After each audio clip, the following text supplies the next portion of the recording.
Rosemont, Illinois, the home of professional softball, on a gorgeous Friday evening in the Chicago suburbs as fans making their way into Parkway Bank Sports Complex. They've got their autographs, and they are ready to watch 60 of the top players in the world. Athletes Unlimited Pro Softball competing this weekend for week 2 of its championship season.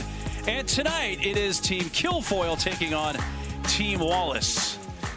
And here on day 1 of week 2, the earlier game on this Friday saw former UCLA star and Team USA Olympian Bubba Nichols drove in all 3 of her team's runs to go with 3 of her hits as Team Lorenz took a 3-1 win over Team McQuillan. And we are happy to have you with us on a really nice Friday in the Windy City. Along with 2-time All-American pitcher Amanda Scarborough, I'm Mark Neely. Savannah Collins down on the field we will check in with shortly. So here we go, week 2 of the 5-week AU Championship. 4 different team captains from last week, week 1, and they're all first-time captains. All first-timers. Yeah. The last time that happened was way back in the inaugural season in 2020. And what I love about this group of 4, too, is that it's almost like an appetizer sampler. You have 2 pitchers, 1 lefty, 1 righty, an infielder, and an outfielder. You have a little bit of everything. But you also have 2 rookies mixed in there with Skylar Wallace, a shortstop, who hit a grand slam on Sunday in the last game of opening weekend. That grand slam pretty much slid her into that captain position. That was a mega hit. We don't see grand slams too often, and we also don't see a ton of complete games. That's what Lexi Kilfoyl did 2 times in her opening weekend as a rookie. Pitched so well, maybe the best opening weekend that any pitcher looked in the entire league. Yeah, she was outstanding in her debut. Let's take a look at the lineup for Team Kilfoyl.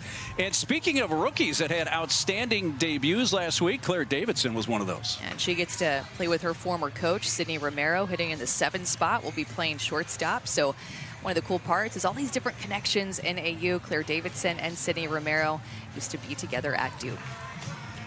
Facing in the circle, Faremo did not have a great week 1, but she was still the first overall pick in the draft this past week. Well, you can say she didn't have a great week 1 because she did give up those 7 earned runs, but 5 came in 1 inning. It was the very last inning that she pitched last weekend, and she pitched so well besides that. So she turned a lot of heads with how explosive and how dominant she was last weekend. Lee Andrews takes ball 1. We are off and running from Rosemont on this Friday night. There was rain around Chicago part of last night, a little bit early this morning, but it has cleared up for the most part, and we expect really nice weather remainder of this weekend as that is fouled back.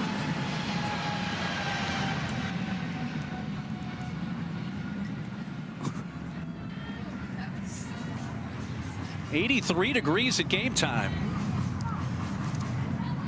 Not bad at all. It could be a lot hotter in early August. Yeah, it really could be. It's nice. I love, too, that all the clouds moved out of the way for us to have sun this afternoon. So here's Andrews. Comes in with a 14-game hitting streak in championship season play.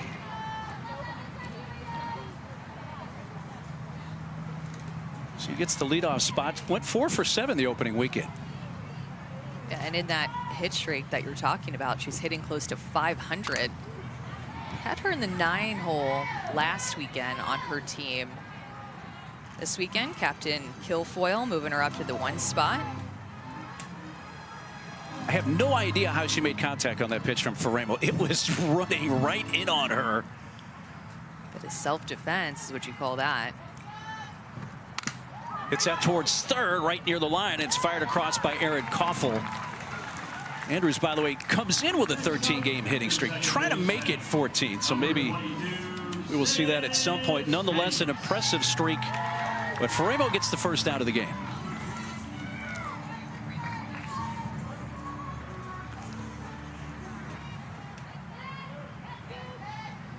Sis Bates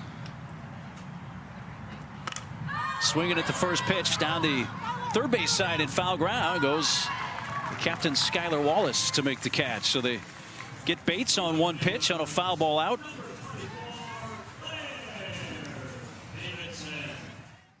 What can we expect from Megan Faremo? I'm pitcher Megan Faremo, and my favorite pitch to throw is whatever is working that day, especially if it's a strike. I like one thing that you'll notice from Megan Framo is that she will mix in that changeup, but if you had to pin her down and say you're more upspin or downspin, she's going to be more upspin with her rise, curve, and screw. It's going to induce a lot of pop-ups because of her upspin. Not going to throw a drop ball when she goes down the zone. It's going to be that changeup like she just threw right there, dropping it down to 51 miles an hour, working that pitch in quite a bit already in this game with her catcher, Sasha Palacios. She's ahead of Davidson at no balls and 2 strikes. Well, she may have allowed 7 earned runs last week. And remember on opening day, she started really, really well. And she had the hard stuff and the changeup, a very effective combination going. Yeah, she's looked really locked in coming into the season. And, I mean, clearly she has appeared that way to a lot of the players in AU2 with how early she went in the draft, being the #1 pick overall. Yeah, nobody was fooled by looking at her stats and seeing 7 earned runs. They were like, that is still Megan Framo out there. You are pick #1. Well, and I have to say, too, Mark, I was calling that game where she gave up 5 earned runs. It was just the most bizarre inning, and it was one of those innings. You've been around baseball and softball a long time. They just could not get the last out. And some defensive mistakes, errors, miscues, I mean, you name it. It was kind of a circus of an inning. And so it's a type of inning that will really inflate your ERA, especially early on in the season. 2-2 pitch. Good at bat going here for Claire Davidson, who fell behind 0-2 and now has it as a full count. You know, I feel like sometimes when we're calling games here, the planes are landing and other times they're taking off. I don't know how that works with air traffic control. But just a casual observation from a non-air traffic control softball fan here. And today they're definitely taking off. Last night and early today, they were landing in this direction, but somehow, well, the wind has changed. So that's why we're in the takeoff path tonight and not the landing path. Did that hit the hand or the bat? She's starting to walk towards first, and that is going to be a hit by pitch. No dispute there from Scott Mayer, and it did get her on the wrist on what would have been ball 4 anyway. Instead, it's a hit by pitch. She took that, like a champ. Thought maybe it hit the knob of her bat, but I think that you're right. It definitely did hit her wrist. It's got her hurt, and you would think that she just got hit with like a squishy ball or something with the way that she just took that.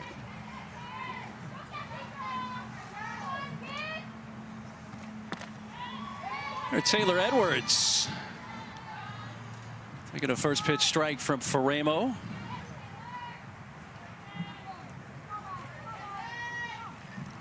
Taylor 2 for 10 opening weekend. And Framo gets ahead of her. No balls and 2 strikes.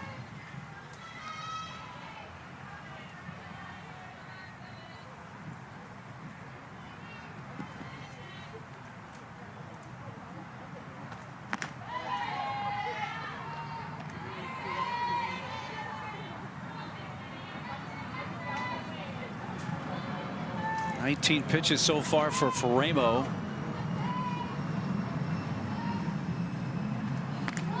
And quickly got ahead of Davidson. No balls, 2 strikes. Looked like it was going to be a quick inning.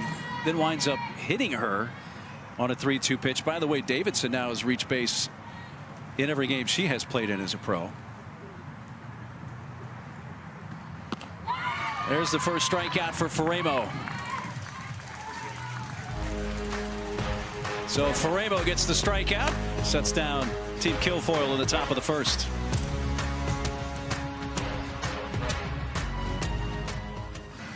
Picture perfect Friday evening here as you can hear the flights racing away from adjacent O'Hare Airport. Going to the bottom of the first. Team Wallace, here's a look at their lineup. And Erin Kilfoyl, what a start for her last weekend. Yeah, 556 on base percentage. Has such a good eye. Drew a couple of walks, had an RBI, 1 hit, but a lot of confidence that Skylar Wallace has in Erin Kilfoyl, penciling her in there to third base to play next to her defensively and in that cleanup spot. No question, one of the big stories from week 1 was Lexi Kilfoyl. Yeah, interested to see how she does after that opening weekend. That she set the bar really, really, really high in her rookie opening weekend, and that's why her ERA is 0.50 with a couple of wins. Pitched 14 innings, has those 8 strikeouts. Going to be a pitcher that relies more on her defense and pitch to contact. So has had a few days maybe to think about that weekend, and I'm wondering how she feels coming into this second weekend after she set the bar so high. Morgan Zirkle right off the end of the bat fouled back. So Team Wallace with a run would take the 10 team points since Faremo kept Team Kilfoyl off the board in the top of the first. If you're new to the point system, we will remind you of that as we go along. It's hit towards deep short backhand. Romero will be late with the throw, and it bounces past Cagle, but Zirkle is on with a leadoff infield hit.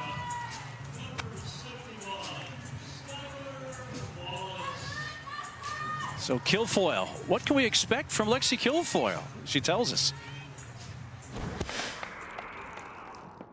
My name's Lexi Kilfoyl. I'm a pitcher, and my favorite pitch to throw is a changeup because you get to make the hitters look silly in the box when they swing and miss. And she just threw one. Didn't get the swing and miss, but it got her ahead in the count as she painted the outside corner to Skylar Wallace there.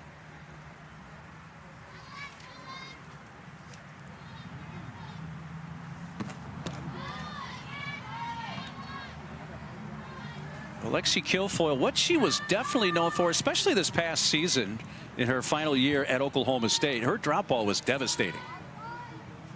It's always been that pitch that she could go to since she started at Alabama, then transferred to Oklahoma State. In fact, she was at Alabama with Skylar Wallace. They both ended up transferring out of Alabama. Lexi Kilfoyl went to Oklahoma State. Skylar Wallace went to Florida.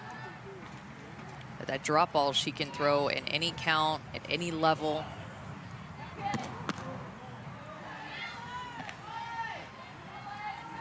After starting her career at Alabama, 2 years at Oklahoma State, and went to the Women's College World Series both of those years. And as she came into Oklahoma City, was pitching about as well as anybody.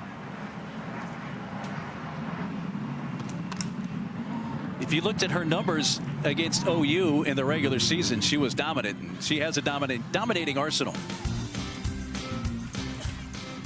It shows that she'll has that fastball and her curve, but mainly she's going to mix in that drop ball and changeup. She threw that drop ball a ton opening weekend, felt very comfortable with it.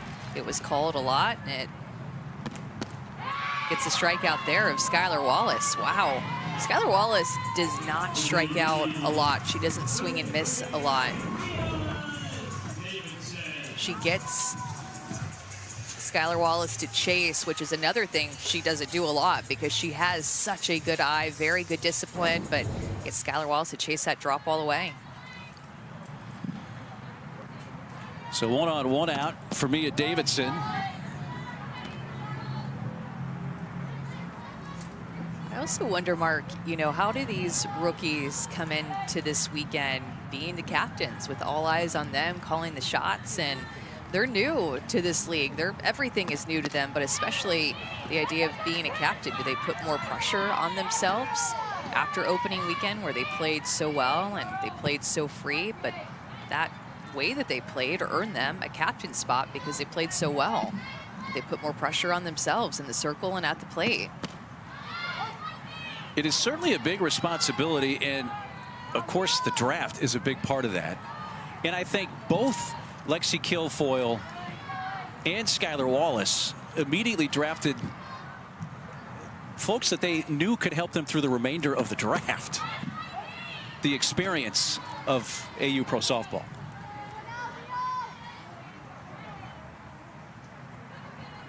Such a big week, right? Thinking about the draft, you're being a pro for the first time, you're trying to get your workouts and your routine in, trying to make connections with all these new teammates and all these new players that you don't know. And Lexi Kilfoyl even referred back to that last weekend when we spoke to her after the game, how important that is to her to make time to get to know all these new players that she's surrounding herself with and form relationships. A walk to Mia Davidson.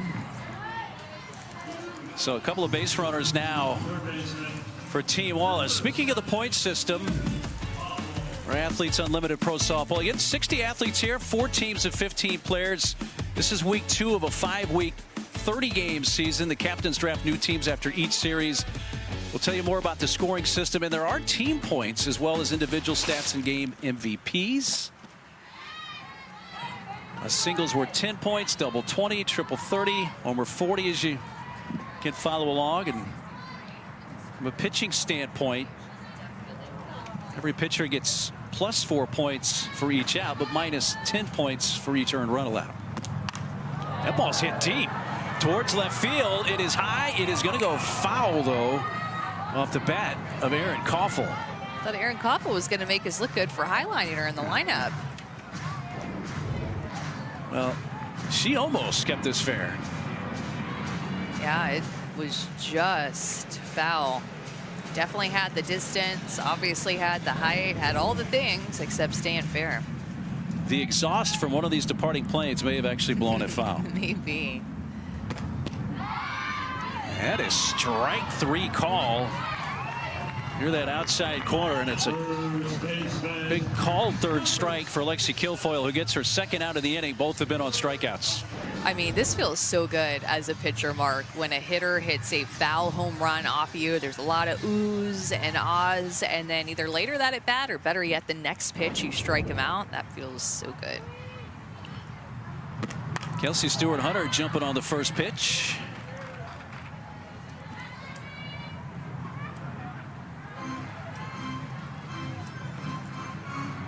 Veteran out of Florida, who has been around since the beginning, 2020 championship season. She finished in 24th place. It was really cool to watch her play in Wichita during the AUX season, that being her hometown. Yeah, had her second best ever finish, 11th place in AUX, after a 3rd place finish in the championship season back in 2021.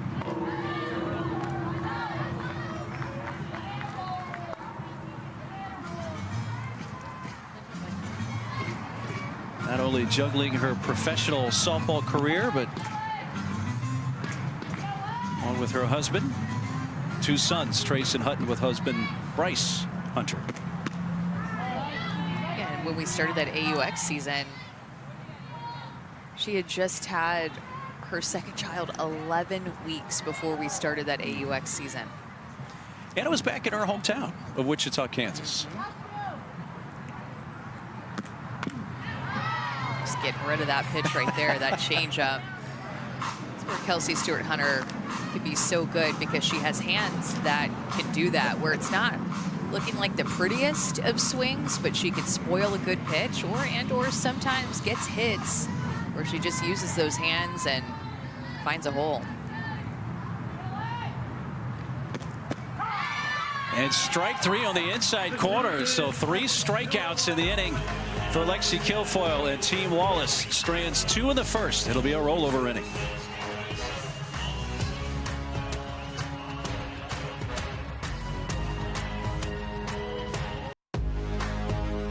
Athletes Unlimited Pro Softball is sponsored by Nike.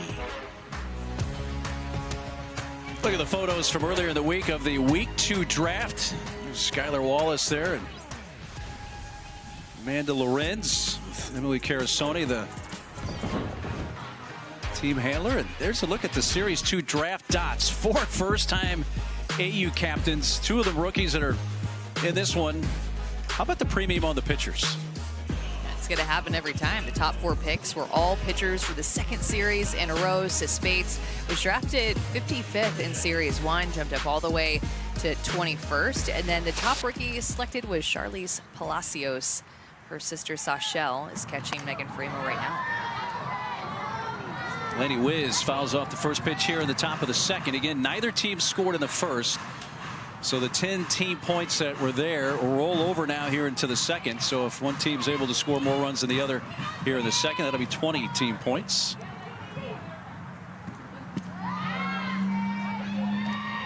A lot of familiarity when you get this type of matchup with Megan Framo and Delaney Wiz.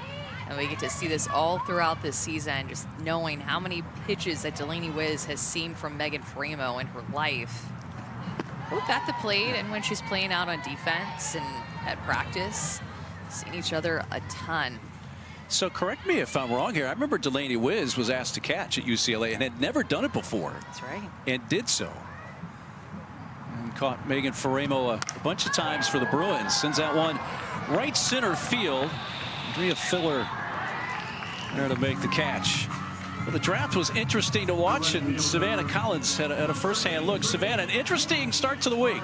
Definitely. What we saw at the draft is a product of the leaderboard. You can see the top 4 right here, but there's 2 players I want to point out in particular who really got something done in week 1 that paid off. So these 3 right here all have something in common. They were on Alyssa Denham's week 1 team that swept. So they absolutely took over the win points. In fact, 1 all the way through 15, if I could fit it on here, was orange, except for 2 athletes, Lexi Kilfoyl and Claire Davidson. Here's how the 2 of them got it done. So Lexi Kilfoyl led in the stat point category. That's what she did on the field for 158 points.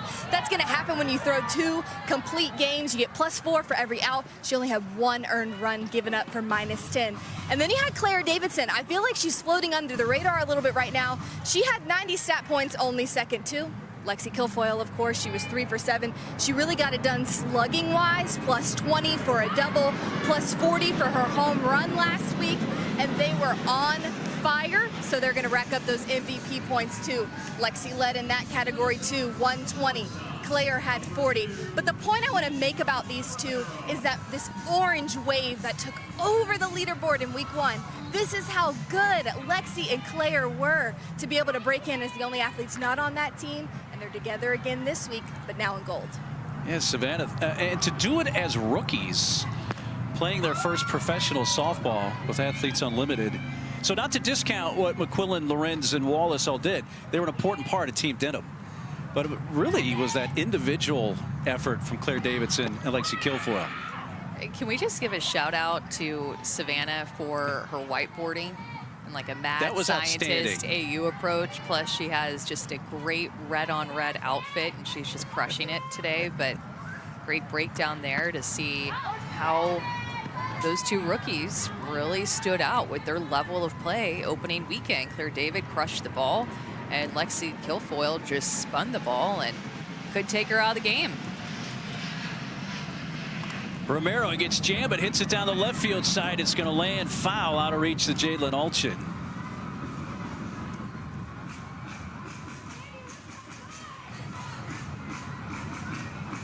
The pitching, there's a couple of different things. The pitching and the rookies so far, and the rookies were a theme in AUX season as well in Wichita. The rookies were just outstanding. They have made this league deeper, more talented, athletic. I mean, just can't speak enough about them pushing everyone. Skylar Wallace slings it to first.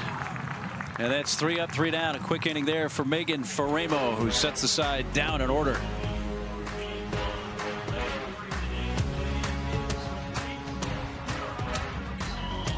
No scores. This game's going to the bottom of the second here in Rosemont, Illinois. Team Kilfoyl and Team Wallace. Week 2 of the 5-week AU Pro softball circuit. Let's take a look at the Game 1 MVPs. Brought to you by the U.S. Air Force. Bubba Nichols was extremely good. Knocked in all 3 runs in their 3-1 win over Team McQuillan earlier today. And Amanda Lorenz, a couple of hits of her own. A couple of hits, a couple of walks. Really set the pace as a leadoff hitter for them. Mackenzie Clark actually got them on the board first, hit a solo home run. Home runs have been hard to come by so far this season, Mark, because the pitching has been so good. But Mackenzie Clark has been an absolute star this summer, a breakout star professionally. Cecile Palacios leading off, and we get a chance to chat with Allie Skaggs. She's in the stands. Allie, it's been a busy day for you. A lot of time at the ballpark today. Oh, it has been. We had the early 10:30 game this morning, so the 7 a.m. alarm clock was wonderful. But we got to play, we got it done, and now I get to actually watch softball for the first time in a long time, so this is great. We love watching softball. We do. Let's be honest. Oh, I do. I love it. What's been your favorite part of the season so far, Allie? Honestly, in my opinion, I just love the fact that I get to actually play with and against everyone that I grew up with or watching. So you have people like Lexi Kilfoyl, who pitched against me this past season, even at Oklahoma State. She got to strike me out my last ever collegiate at-bat, which was awesome, in the Super Regional. And then you get to play with, like, Kelsey Stewart. You get to play with Haley McClenny, who I've luckily been able to be her teammate twice this season already. So it's awesome. It's so cool to get to play with these people, and you watch them on TV all the time, and you were one of them in my case, which is really cool. And so now we just get to hang out and get to meet everyone. So, Allie, your last game for Arizona was in Stillwater. I was there watching the Super Regionals, and recall, again, the final out is made. We had the rain delay. It was a long night there in Stillwater. Your guys' season ends. What's it been like for you since that moment when your collegiate career for Arizona ended to now playing in pro softball?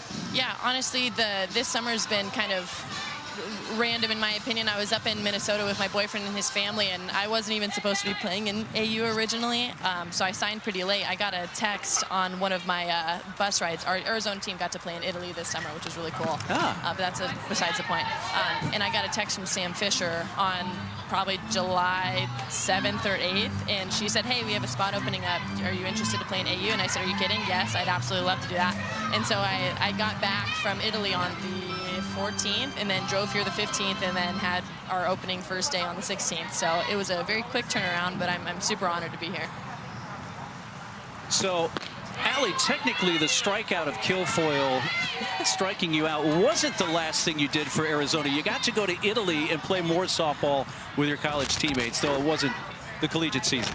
Yeah, it was really cool. I got to play against Andrea Filler and Erica Biancastelli as well. So getting to be out there with them and then now getting to be their teammate and opponent again is really, really cool. Yeah, that's awesome. And of course, as the plane is so loud, there is a Wildcat connection with so many of you guys. What's it like to play with Taylor McQuillan and also Alyssa Denham? It's honestly awesome. So I got to play with Alyssa Denham my freshman year because of the COVID year. She got to come back for her 5th year. So I've played with and behind Denham. And Taylor McQuillan and I never played together in college, but she got to come and throw a ton of scrimmages. So I've been a victim of Taylor's nasty curveballs and changeups more than a lot of people.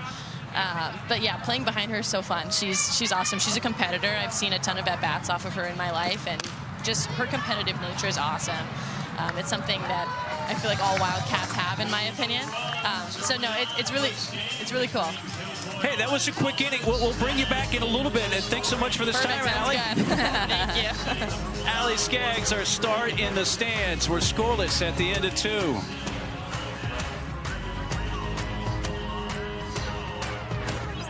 The first selection of the Athletes Unlimited 2024 Pro Softball College Draft is a pitcher from Clemson, Valerie Cagle. I literally just sat there with my mouth open. I was just like that didn't just happen. And then me and my friend, we just sat there for like 10 minutes, just like staring at each other, just kind of like freaking out. So that was really fun to have her there. I carried this little picture around with me when I was like 7 playing Little League, and a big thing was play for her. Being that little kid that just has fun with it. And this is just like another level to do that. But it's, you know, it's just crazy because even when I started college a few years ago, this wasn't a thing. And so the opportunities, I didn't see it happening. And so this was never like a goal for me until it kind of started becoming more as my career went on. I was like, oh, like that actually could be something and that could be kind of cool. So it's nothing that I ever, you know, like saw for myself. And I think that makes it even more special.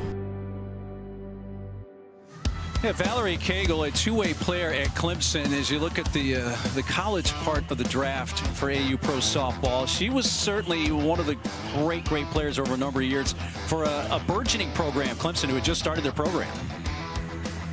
Yeah, I loved seeing that little picture of Valerie and when she was playing Little League, which is fitting for the Little League Softball World Series starting on Sunday, and these players will be playing in Greenville, North Carolina, where the Little League Softball World Series takes place. They'll play a doubleheader on Wednesday in front of them. So this is Cagle's first professional at-bat. She pitched a couple of times last weekend, but was a very effective two-way player, which made her the Collegiate Player of the Year a few years ago.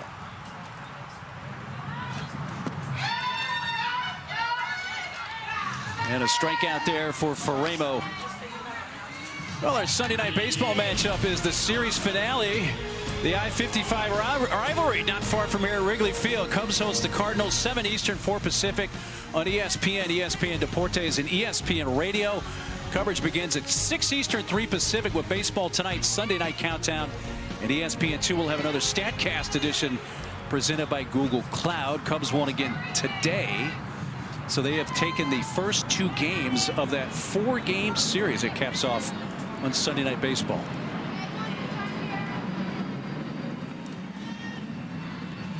Kayla Kowalik fouls it back. Kayla batting in the 9th spot in the order for Team Kilfoyl. This is a scoreless game, top of the 3rd, so the first 2 innings both scoreless. So another rollover inning. You're looking at 30 points here. One team can outscore the other, 30 team points. This is when it feels like free passes and errors really come into play. Got to be clean on defense, clean in the circle. So many points are on the line. Kowalik, week 1, 0 for 7. Didn't have any strikeouts, so put the ball in play every time, and still looking for her first AU professional softball hit. And she had a bunch of them at Kentucky. And she'll take a walk.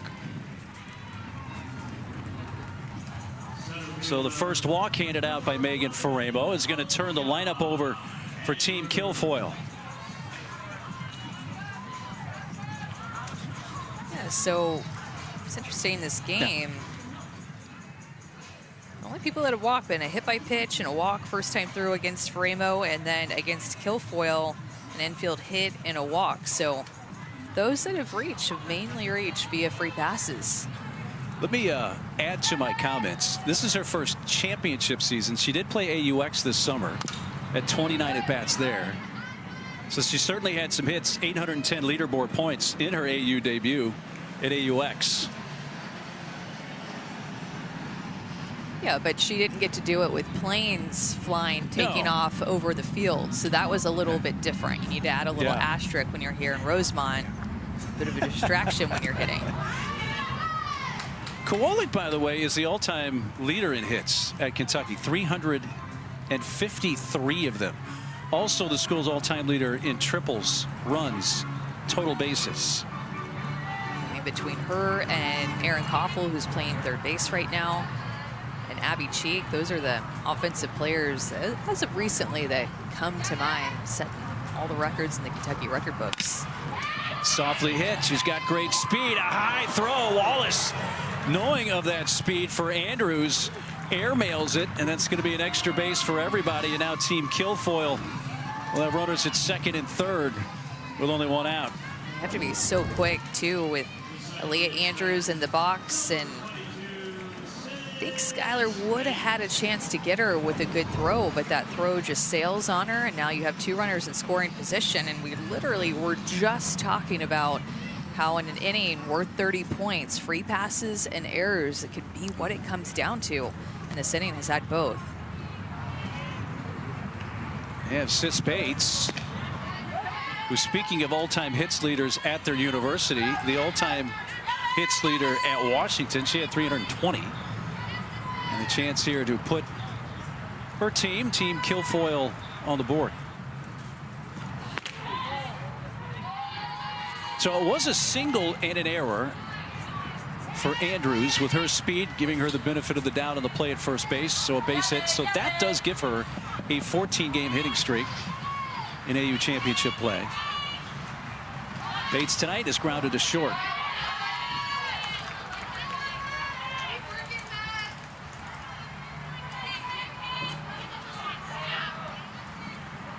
Speed everywhere, literally at 3rd, 2nd, up at the plate with Sis. Slow roller. It's going to get a run home, possibly. Yes! A head first slide by Kowalik. Well, when Kelsey Stewart-Hunter went for the ball, there was nobody to cover first, so the play was not there to try to get Bates. It came to the plate. It'll be a single and an RBI, and Team Kilfoyl gets the game's first run.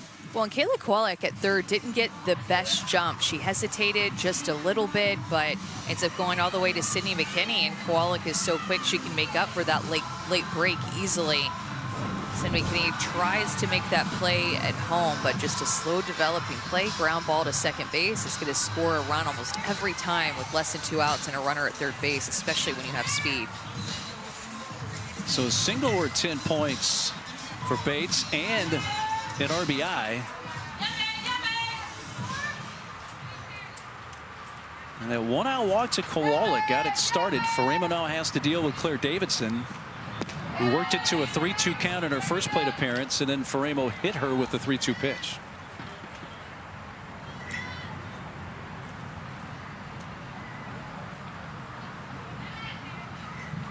The start for Claire Davidson in her rookie season.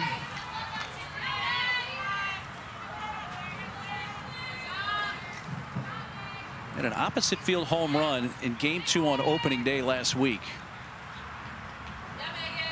2-run home run for the lead and the win for her team in that game. Opposite field home run at that too. And she actually played with Mackenzie Clark in travel ball and in high school. Runner will take second without a throw. Here's that opposite field power of Claire Davidson. Yeah, this is it right here in a pivotal moment against Odyssey Alexander, last year's champion. It's a rook stepping up, going oppo. Had 3 RBIs in that game. Davidson, this year's unanimous selection as the ACC Player of the Year. 4-year letter winner at Duke, and took the Blue Devils to their first ever Women's College World Series a couple months ago. And she works a walk. Davidson continuing to find ways to get on base, and the bases are loaded. Great at bat by Davidson to pass it back to the veteran and Taylor Edwards. And, you know, I feel for Megan Framo a bit, because the last few times that she's been out there, she has just not had good luck. Whether it's not getting a strike call and an at-bat against Sis that could have gone her way, or just some defensive miscues, or not making the plays behind her. Just a bit of bad luck.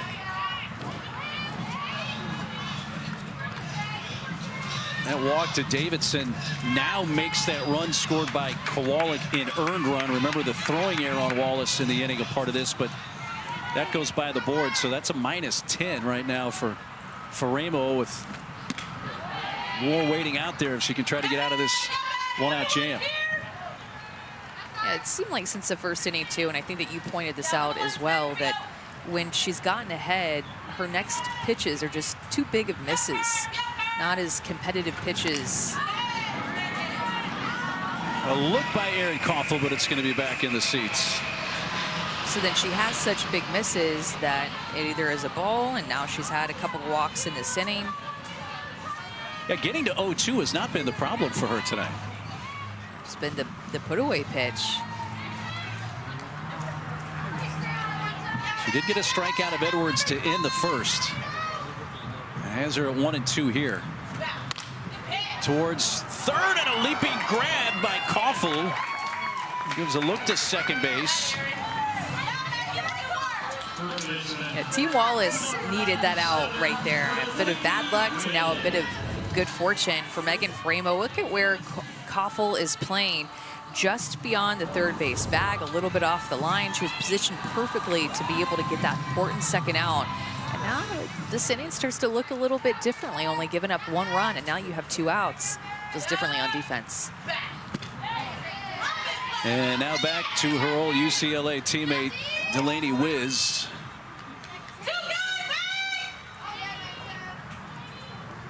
Uh, 21 pitches in that first inning. She was very close to a 1-2-3 inning in the first, but still threw a pretty good number of pitches.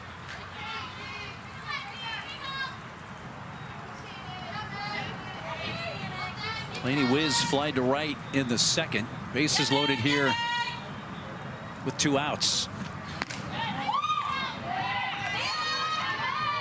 Really close pitches in this at bat to Delaney Wiz, and she knows she has to be careful with how well that Delaney Wiz knows her.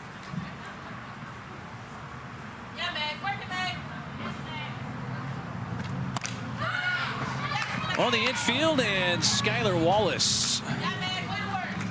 So 1 run allowed by Faremo. It is an earned run and a chance for inning points, but Kilfoyl, Team Kilfoyl up next in the bottom of the 3rd.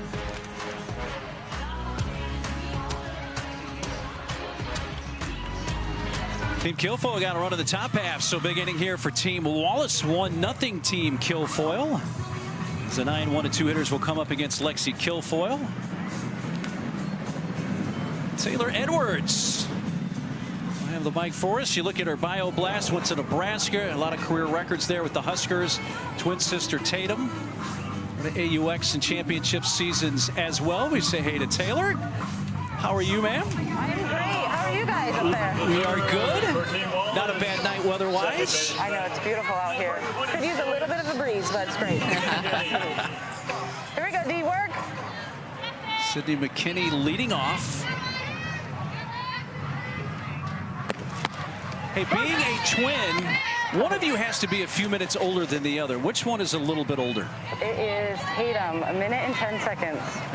Competitive from the beginning. I'm sure she never lets you live that down either, that she was first, huh? Never, ever. Hey, what was it like to catch Lexi Kilfoyl for the first time? Was it this past week, or how did that all work out? I actually decided to be a scrimmage captain, and my game plan was to get every rookie I could to, one, give them an opportunity to compete at this level, and just to see what they have. We have a lot of returners, so being able to give them... That's a fair ball. And Wiz throws out McKinney. But I actually caught her in our scrimmage games, and it was great. And we've just been together ever since, so it's been awesome. She doesn't seem like she's been throwing like a professional rookie here. What have you seen? Yes, I mean, knock on wood. She's been awesome. She's been hitting her spots. She's been trusting herself and not getting too big out of the type of pitcher she is. Okay, but give us the deets. Like when you see her spin and her movement and or her changeup, like what sticks out about her maybe compared to some other pitchers that you've caught? She has mainly, I'd say, 3 pitches. Here we go, D, work. So being able to be simple. Good. Keeping it simple and just competing, compounding the zone. Pounding the zone with what she has. It's been really fun, and just to try out hit the hitters when they're in the box. Morgan Circle had a base hit her first time. A wave and a miss. Yeah, we know Morgan can hear you, so we don't want you to give away anything that will help her in this at bat. Amid the action here with Taylor Edwards.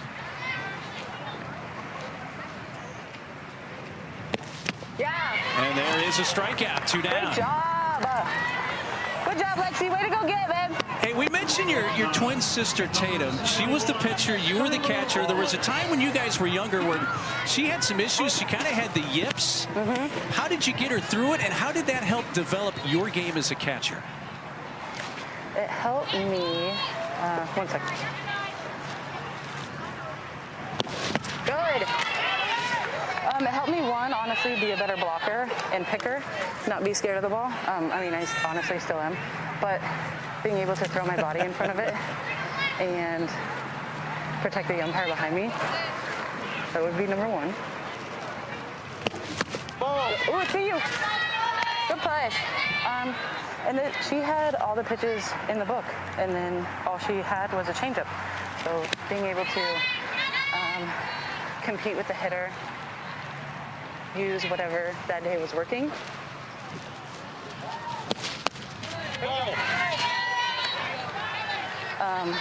Try and outsmart them, because we knew everything fast was going to be a ball, and the only strike they were going to get was going to be a changeup. So trying to puzzle piece together a sequence that would work.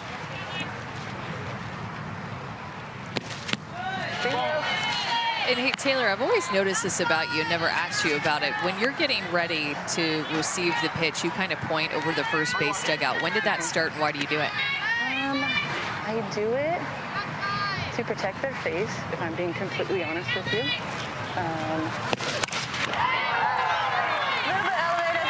That ball's going to get through for a base hit for Skylar Wallace. I'm honestly communicating with them on a fastball changeup into the hitter. Look, because these women are powerful.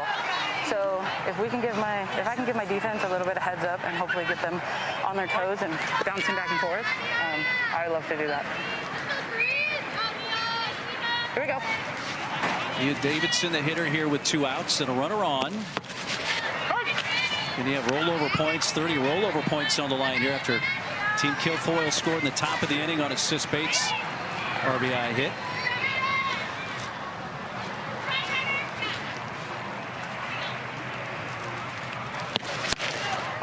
Come on, guys. Taylor, we'll let you go to finish the rest of the inning. By the way, I'm sure the plate umpire, Scott Mayer, was happy when he heard you say that one of your primary jobs is to protect the umpire.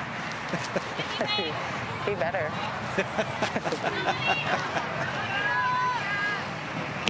Good. Slow ground ball to short. Romero makes the throw, and the 30 points for Team Kilfoyl on the ground out. Taylor, thank you very much. That was awesome. Taylor Edwards taking us amid the action.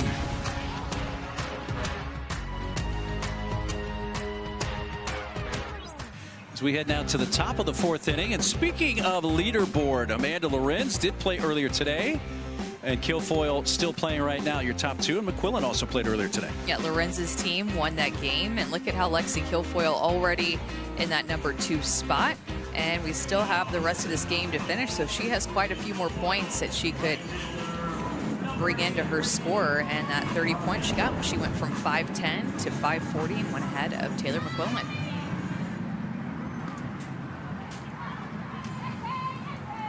Kaylee Harding leading off for Team Kilfoyl. Takes a strike. By the way, that base hit by Skylar Wallace with 2 outs in that last inning off of Kilfoyl, which went into left field.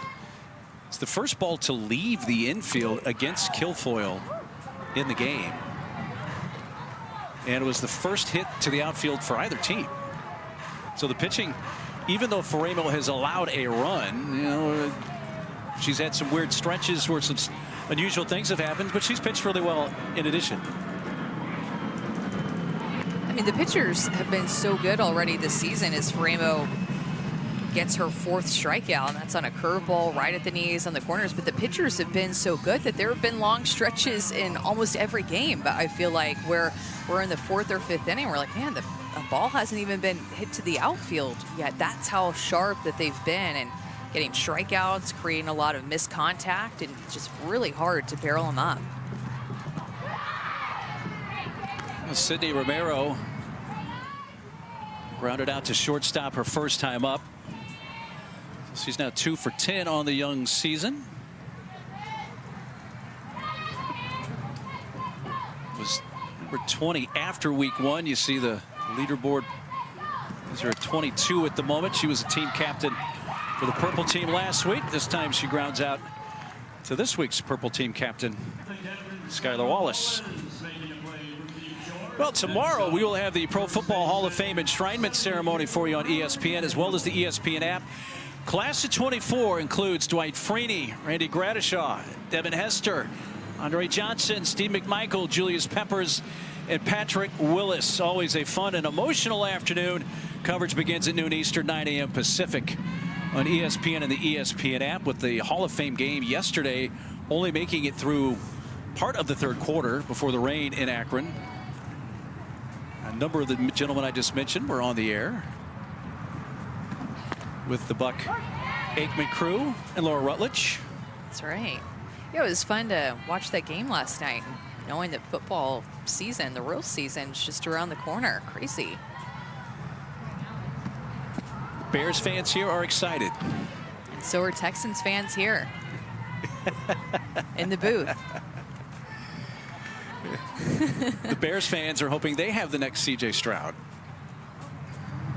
Here's a 1-2 pitch, and that's out of the zone. And one thing I noticed with Sasha Palacios calling pitches for Megan Faremo, she is using that changeup of Faremo's a lot, and I love the level that Faremo is mixing that pitch in. Cagle gets under it and skies it to right. Filler giving it a look and makes the catch. Reached over the fence. And ends the inning. What a play. Andrea Filler. You could plug Filler in just about anywhere. I thought this was going to be well into the bullpen, but she stuck with it, went up against the fence, good reach, and good job to the fans for getting out of the way to let her make that play. That's big time for Filler, and Megan Frame was like, yes, that's the defense I've been looking for. Megan Framo was the #1 pick in this week's draft for a reason, because she has been so dominant. Look at the way that she's using her curveball and her changeup so far in this game. She has 4 strikeouts. All have come on either her curve or her changeup. Those 2 pitches are working. And then Kilfoyl, she's a captain for a reason, because she is picking up from where she left off last weekend with her drop ball and her changeup. Both of these pitchers are just grooving these corners. Their catchers look good back behind the plate, and Sasha Palacios and Taylor Edwards. A lot of fun to watch this pitcher's duel. Each pitcher has 4 strikeouts apiece and give it up 2 hits apiece. So it has been a low-scoring start as this game now moves in to the 5th inning. Bottom half of inning 4 with Lexi Kilfoyl enjoying the 1-0 lead. We're going to get a chance to go back to our star in the stands, Allie Skaggs. Allie. Hi, everyone. Hello We're back. again. We're You ready are to roll. indeed back. Glad to have you with us once again. Erin Kilfoyl leading off here. Allie Skaggs, a member of the Orange team this weekend. And Taylor McQuillan, Team McQuillan. There is Allie. Hi, everyone. How are we? How are we doing? Louisville, Kentucky native. Yep. 4-year letter winner at Arizona.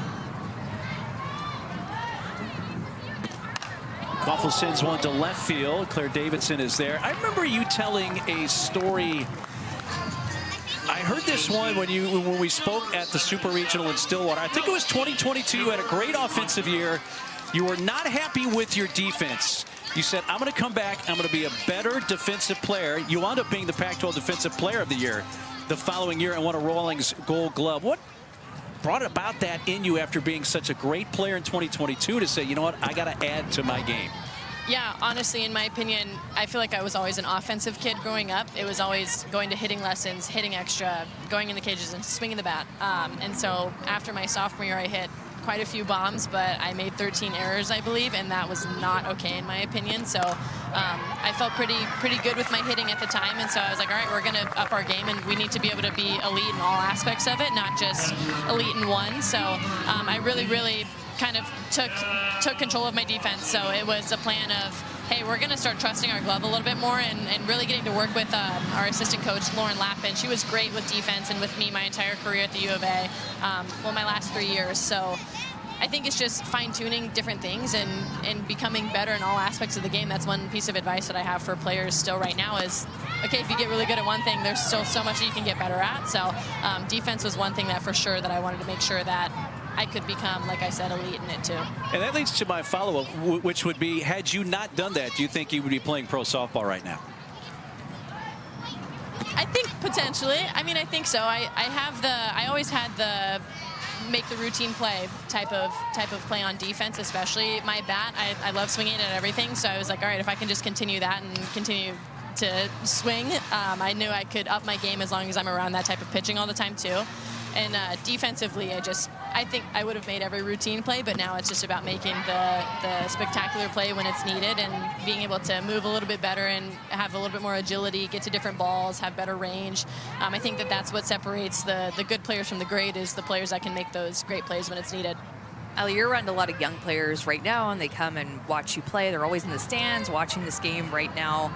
And I was reading that you played a little field hockey and also ice hockey. Is that right? Yes. So how did playing other sports kind of make you into the athlete that you are today? Yeah, that's another big piece of advice that I always tell people is play as many sports as you can. So I love swinging any type of stick or hitting a ball. So I played field hockey in middle school and actually they would just always send the forwards all the way up the field. I played defense. They just told me to hit it as far as I could. So I knew how to do that with softball. So I think just being able to run and have the hand-eye coordination playing different sports and getting out, even playing pickleball, basketball, ice hockey, being able to just kind of be athletic in that sense of get out and do as many things as you can, see how you can up your game. They all translate back to softball. So, yeah, I think it's just play as much as you can, get out, be active, and see how good you can hone all of your skills versus just the one of softball. Okay, and speaking of all these sports, this is going to be the last out. Have you been watching the Olympics? Answer it quick. Have you been watching the Olympics? Answer it quick. I have, yes. Okay. I have been. Yes, okay, girl. Thanks for joining us. Yes, thank you. Our star in the stands. Allie, thanks so much. It was fun having you tonight. Allie Skaggs. 1-0 Team Kilfoyl after 4.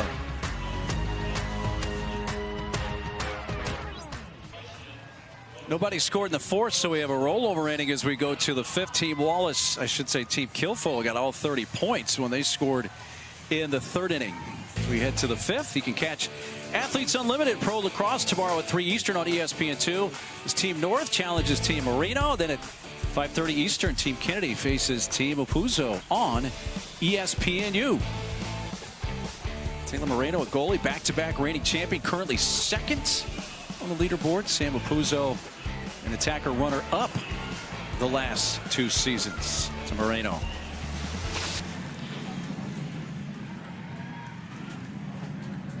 Nine 1 and 2 hitters here into the 5th for Team Kilfoyl. Kayla Kowalik leading off, who walked and has scored the game's only run back in that 3rd inning.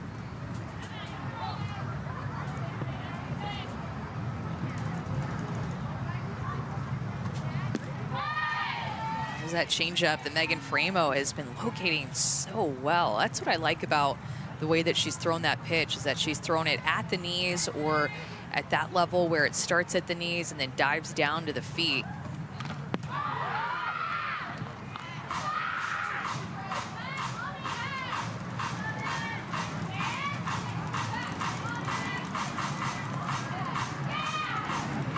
Right now ranked 55th on the leaderboard. 110 points.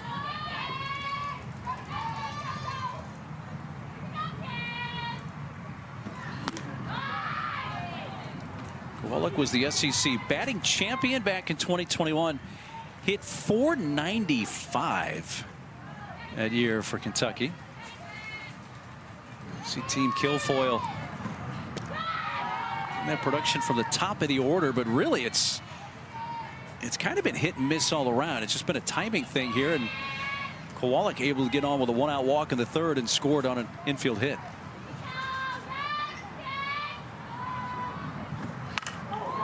That's to right field and over the head of Filler. And Kowalik with her speed easily into second base. I think it's her first hit of this championship season with a full count. Not looking to walk like she did in her previous at bat, looking to hit. And she gets a pitch that she can handle. Curveball that just does not get in enough. And because of that, she gets her barrel to it, barrels it up over the head of Filler, who didn't look like she got the best jump on it.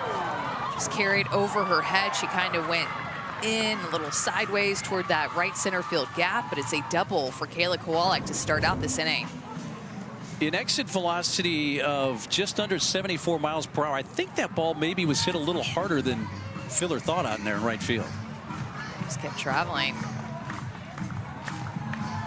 So that's a double worth 20 points for Kowalik. Top of the order, Aaliyah Andrews, who really you could make an argument, Amanda, that her speed is what helped produce the run in the 3rd, even though she wasn't the one that scored the run.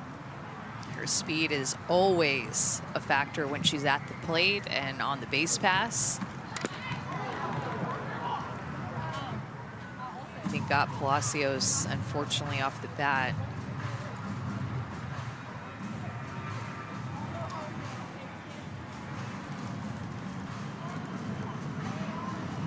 Palacios appears to be all right.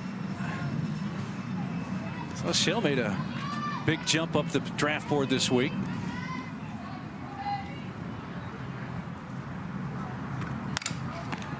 to the circle. A look there by Faremo. She immediately looked at second and gets the out at first. Let's check in down below with Savannah Collins. We have all 4 first-time captains this week, and there's one that I've really been interested to watch, and it's Skylar Wallace, being a rookie too.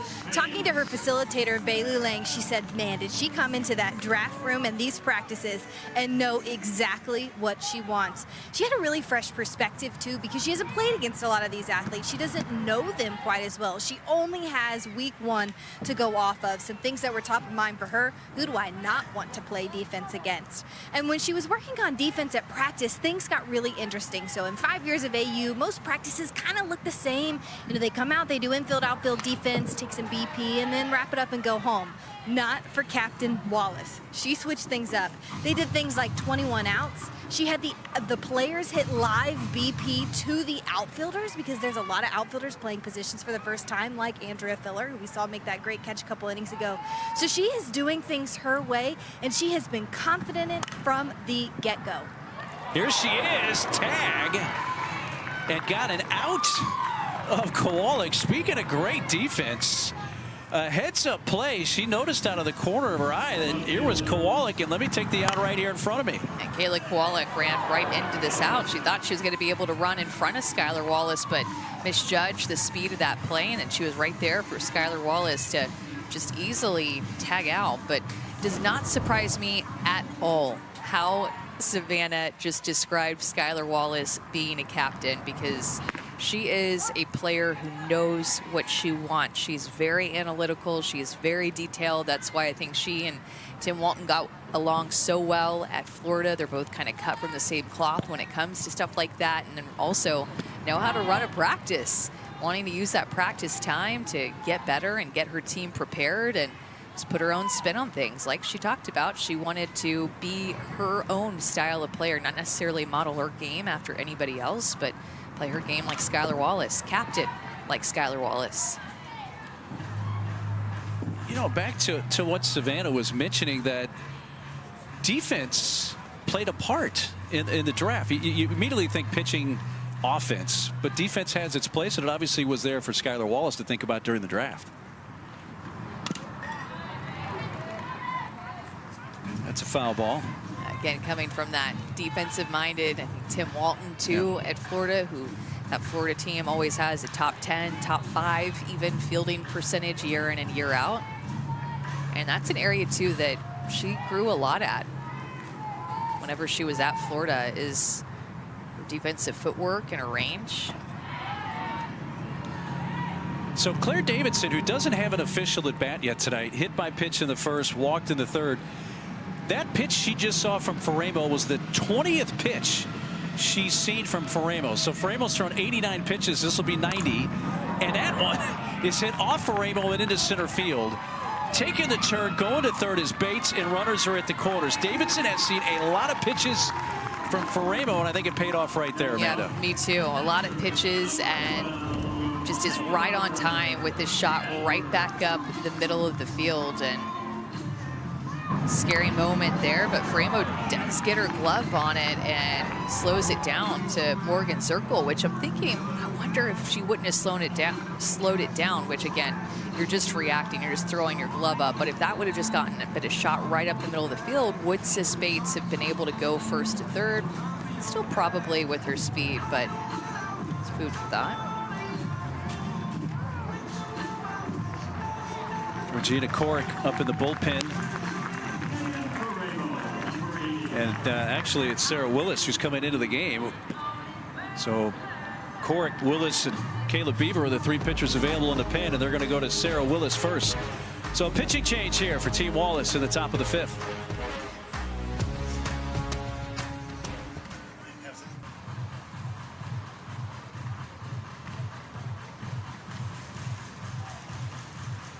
You know, a big play in this inning is Wallace tagging out Kowalik, trying to go from second to third earlier in the inning. So just 1 run so far allowed by Faremo. Threw a lot of pitches, 90 pitches, and her outing went deep into a lot of counts, a lot of free passes. And so she'll give way to Sarah Willis, a rookie from UCF. 3 innings so far on the young season. And notice a really distinct delivery from Sarah Willis. She'll go all the way down and bend her knees to the point where her right knee will end up almost touching the ground. Has a, what I consider, Bugs Bunny changeup for you to look out for. Wait until you see this changeup.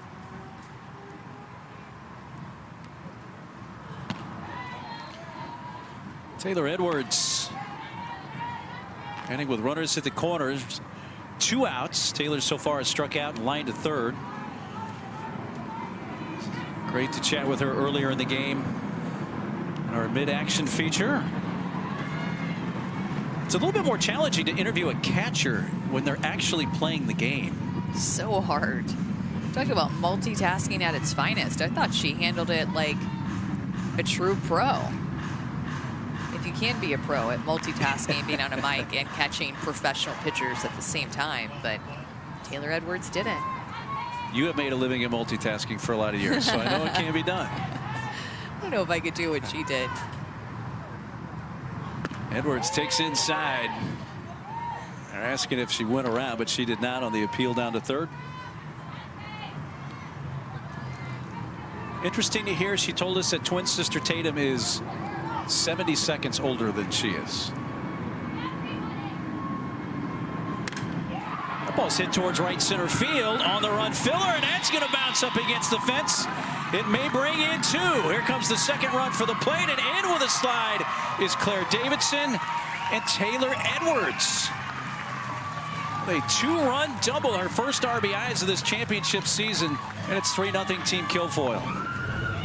And Mark, that pitch before backed her off the plate, so they try to go outside. It misses over the plate, doesn't really catch a corner. You see Palacios, her glove ends up going back toward the middle of the plate, and because it's over the heart of the plate, despite being down, Taylor Edwards able to go down and get it, get underneath it, extra bases, 2 RBIs, and Team Kilfoyl scores again. Keep in mind, this is another rollover inning. Neither team scored in the 4th. So you got not only the 20 points there for the double for Taylor Edwards. That's taken down low by Delaney Wiz. Oh, it's early, Mark, but Sarah Willis's command just doesn't seem to be there early. And you can tell pretty quick, especially when you might have an eye for it. And I've seen a few thousand games like myself, just missing some of these pitches. Like that too, not able to find the strike zone. You see Palacio showing both of her hands, like it's okay, breathe, calm down, slow down.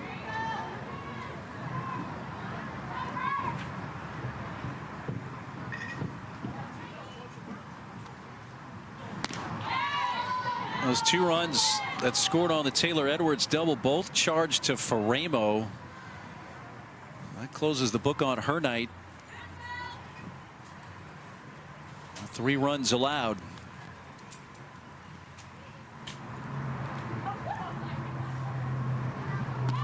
Well, there was the Bugs Bunny changeup. That was it, but just the way that these pitches are coming out of her hand, just something is out of rhythm is what it seems like to me. Georgina Korek warming up in the bullpen for Team Wallace, and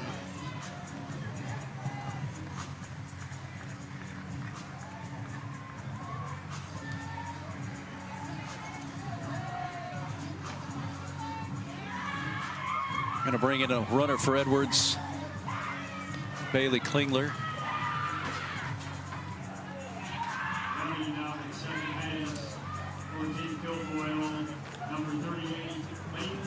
Klingler running second base for Edwards.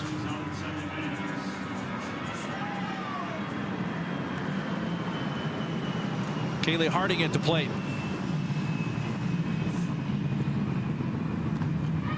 So when you look at Faremo's numbers now, including tonight, that's 10 earned runs allowed in her 17 innings pitched this season. And keep in mind, she started, what was it opening day? Like the first 5 at least were scoreless, somewhere around there.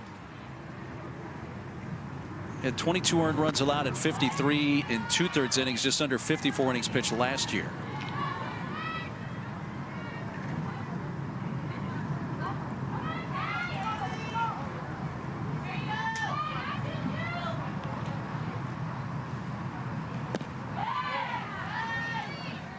because she had to throw so many pitches, wore her down a little bit early. They got a lot of looks off of her.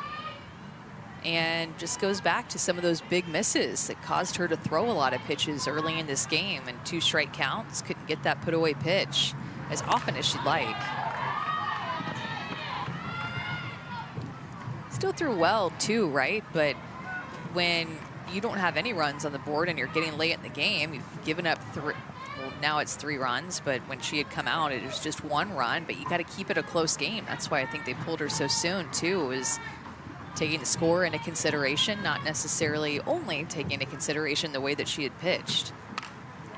An off-speed pitch is fair at third, and stepping on the base is Kilfoyl to retire the side. But that big 2-run double for Taylor Edwards. It's 3-0 Team Kilfoyl.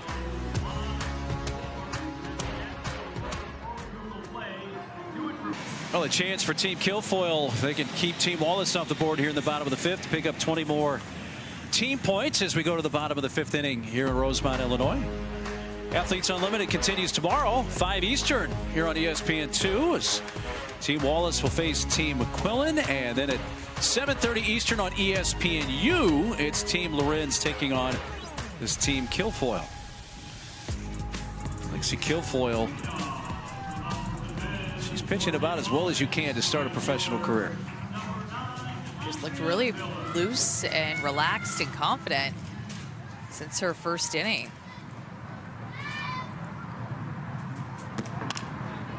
Filler gets jammed and rolls it out to the shortstop, and Romero goes over to Cagle to get the out. 1 pitch, 1 gone here in the bottom of the 5th.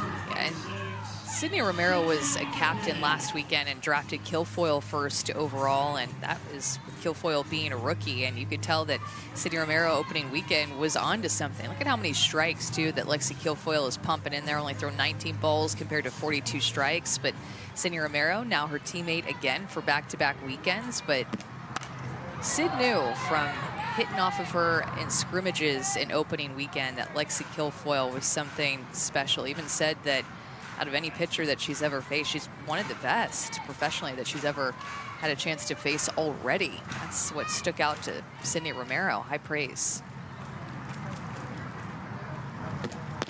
It'll be interesting to see as we go into week 3 next week if Sydney Romero and Kilfoyl wind up on the same team again. That's right. Seeking her 18th straight inning win while pitching. Lost the first. 18 straight since then. So hard to do. It's incredible.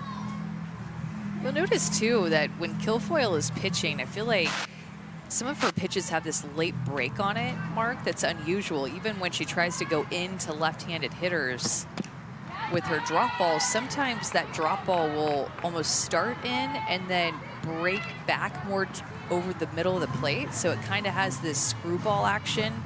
She'll throw it on the other side of the plate too, like outside where it moves even further away from the lefties. But I feel like when she throws it inside to them, it really stumps them, because you just don't see that very often. That late break movement is so unique to her. Does that make those lefties give up on that pitch early? I think it makes them kind of quick on it or swing and miss on it, because they're expecting it to move into their barrel and be quick on that inner half, and instead it moves away and they kind of pull off of it instead, or they take it because they think that it's going to be a ball inside, and then it cuts back across the plate. Left field, Claire Davidson crosses into foul territory to haul in out number 2. Well, how would you like to have a chance to win a softball autographed by all of the AU Pro softball athletes? Well, now you can. You can go to auprosports.com/enter and register today. I can see Clark, Valerie Cagle on that side of the ball. It's number 98, which is Kayla Kowalik. It just didn't quite look like her signature. It's a pretty impressive little piece of memorabilia to have. I think it's really cool. I have a signed ball from last summer that I have in my office. Actually, it's a signed helmet. I think that is even cooler. By all the players? By all the players, nice. Yeah. Take a look at the leaderboard. Kilfoyl continuing to creep up on Amanda Lorenz, who played earlier today. Morgan Zirkle has an infield hit and a strikeout. She has one of the 3 hits for Team Wallace.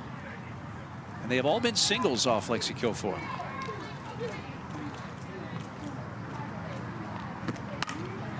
Shortstop, Sydney Romero gets her by a step. 20 more points. Team points for Team Kilfoyl. They lead at 3-0 at the end of 5.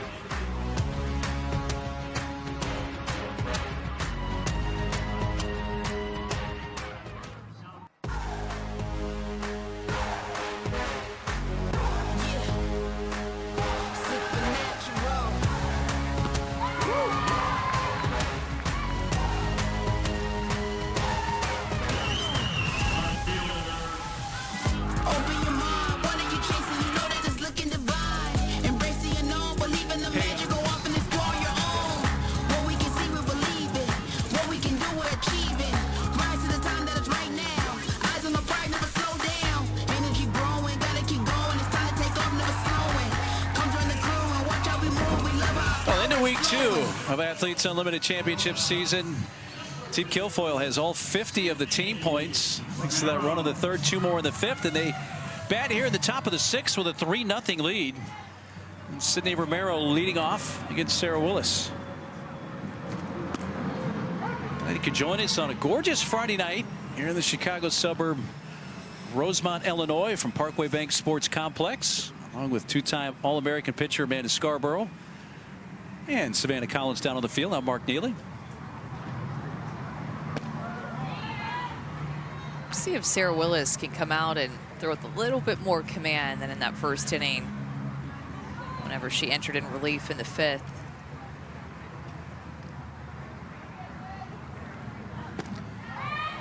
And I watch this, you know, I watch it with the professional games I call, the college games I call, and even the Little League games that I call that I'm about to call even this upcoming week. I like to see where the catcher is setting up and if the pitcher hits their spot. Backing up, Sydney McKinney had time to just get onto that grass part of the outfield.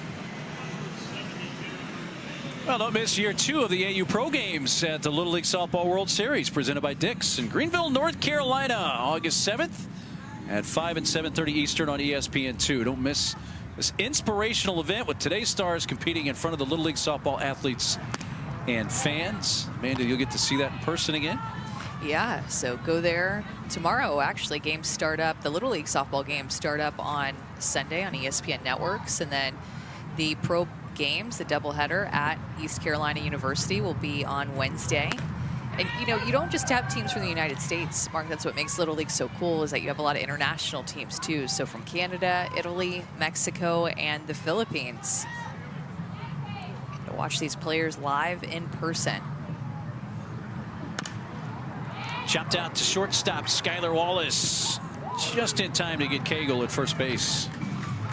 And not only will the Little League players come to the pro games, what's really cool is seeing the pro players at the Little Leaguers games and watching them interact in the dugout and give them high fives as they run onto the field. I mean, that interaction is so cool. And the boys have always had it in Williamsport, or I should say have had it for a number of years. And now that we have that in the Softball World Series, is just such an amazing experience. Yeah, it always looked so much fun when you saw the MLB players go to Williamsport. They've been doing that, as you said, for a while now, and great that now year 2 of the AU Pro Games at the Little League Softball World Series, and hopefully that continues for a very long time. I hope so, because it is really cool to see. Kaylee Kowalik has played a big part in this game for Team Kilfoyl, walking and scoring the game's first run in the 3rd, doubled in the 5th. Both those at bats against the starter Megan Faramos, so facing Sarah Willis here for the first time. Yes, she's been the starter in both the innings that they've scored. Indeed, the igniter. The igniter down in the 9th spot, where she spent most of her career up at the top of the order for Kentucky. Lays down a bunt. Palacios. Michelle Palacios. Late throw. No chance to get the speedy Kowalik. I mean, so many different tools when you can drive a double off the right field wall, and then you can lay down a bunt like this. And she even goes into her leg kick too. She sells everything about it. That's what makes it so tough to defend her, is because it looks like when she does her load and her leg kick that she's about to hit the ball hard and in the gap, and instead she slides her hand up the barrel and lays down a bunt. So after going 0 for 7 last weekend, 2 hits and a walk so far tonight for Kayla Kowalik. And it turns the lineup over again for Leah Andrews. Start to think about some MVP points late in this game. Indeed. I think Lexi Kilfoyl is obviously in that conversation up to this point, and I think that Taylor Edwards with her 2 RBI double in the conversation too, but I think Kayla Kowalik may be able to slide in there, at least get some votes. Yeah, after the game, players vote for the game MVP. Person who gets, ooh, that was into the dugout. The player that gets the most votes gets 60, second most 40, third most 20. And Lexi Kilfoyl most likely to get a number of votes as well, depending on how this game plays out. We still got some softball to play. Yeah, still a little bit left here, but it's really been all team Kilfoyl with the inning points wins and with her not giving up a run yet to this point. There is a game defensive MVP handed out after each game as well, also via player vote. You can't win defensive MVP and also be a game MVP. So, but nonetheless, it's 20 extra points if you're the defensive MVP. There's that off-speed pitch, and it's strike 3 to Andrews. You wanted to see the Bugs Bunny changeup in action, and here you go, Amanda Scarborough. I did want to see it, and I wanted to see better command from Sarah Willis from the 5th inning too, and she nailed it in this inning. What a pitch. There is that changeup, paints the corner. 3-0 Team Kilfoyl going to the bottom of the 6th inning. Now let's go into the game with U.S. Air Force with Taylor Edwards of Team Kilfoyl.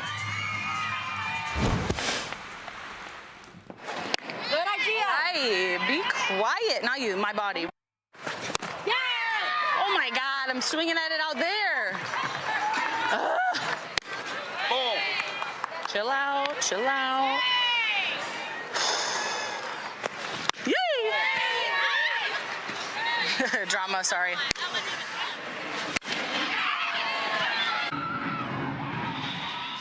Thank you, God. Having Taylor Edwards mic'd up tonight. Brought a lot of good stuff. It was great to chat with her during the game as well. All right, into the game with U.S. Air Force. New pitcher, Rachel Garcia, takes over for Lexi Kilfoyl. Yeah, great relationship between Garcia and Edwards. See her instantly already communicating with Rachel Garcia before that first pitch, giving her little hand signs. Rachel Garcia in her 3rd season from California, played at UCLA, former National Player of the Year. Going to be more upspin with their rise, curve, and screw. Or that curve backdoor as well, too. Well, 5 scoreless innings for Lexi Kilfoyl. She's going to join us for the chair chat. First, this 2-0 pitch to Skylar Wallace. Lexi, how'd it feel tonight? What was working? What'd you like so much tonight? Honestly, just throwing that drop ball. I mean, it never fails to work for me, especially when I can hit my spots. So Taylor's doing an amazing job mixing behind the plate, and the infield's doing a great job executing. Same with the outfield. Lexi, what made you make this pitching change and pull yourself and put Rachel in?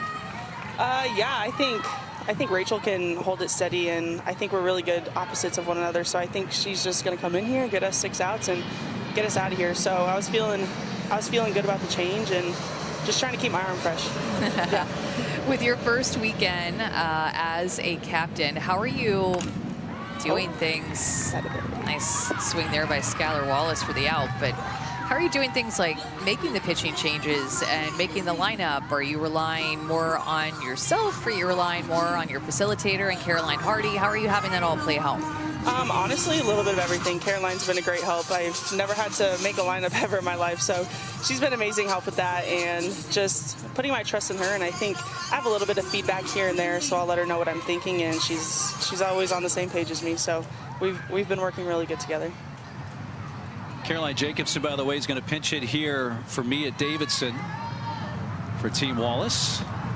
Okay, and it's early, last question, but what do you feel like has been the most challenging part of being the captain? We always talk about the good things, and I'm sure there are a lot of good things, but what do you feel like on your end has been a challenge for you already? I think right now the in-game stuff. So like Taylor got on base this last at bat, and everyone's like, "Are you gonna run? Are you gonna run?" I'm like, "I don't know who's gonna run." And they're like, "Josie," and then they put in Bailey, and I was like, "I don't know. Somebody make the decision, not me." So I'm not good with the in-game decisions. I need to like think and like process. So I think the older girls have been good about like helping me make those decisions and like leading me in the right direction. So I had a little bit of a panic there that last inning. So, but the other girls were like, "Calm down, like you're fine. We'll make the decision for you." I'm like, "Thank you." Has it given you a little more appreciation for your collegiate coaches, Patrick Murphy and Kenny Gajewski? Oh my God, yes. I mean, I don't know how. I texted Coach G when I was going through like all the lineups and all the players. I was like, "I don't know how you do this. I mean, this is stressful. I don't know if I like this all that much, but I think with some getting used to it, I think I'll be good." Well, you have shown no signs of stress to us through the first week plus now. It's great to talk with you, and congratulations on the great start. Thanks for having me. Appreciate it. Our pleasure. Our Fantastic. chair chat with Lexi Kilfoyl. She's just so, I want to say sweet, but I don't even like that word as much as she is a kind person to anybody that she talks to. She is just so kind, a great leader, great teammate. This is caught by the catcher, Taylor Edwards. You and I have been around Lexi a lot during her collegiate days as well. She's just a good soul. Great soul. Old soul, too. Yes, old soul's a good way to put it, too. There she is to get back into the dugout.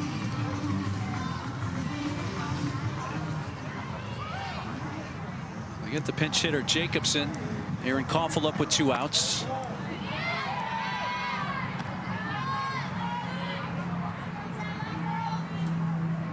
Strikeout and a fly ball to left so far tonight for Aaron Kilfoyl.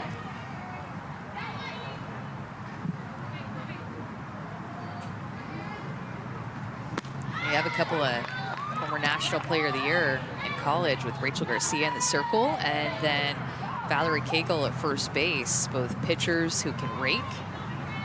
Won that award. I'm sure it's so cool for them to get a chance to play with each other after having won that award in such separate seasons.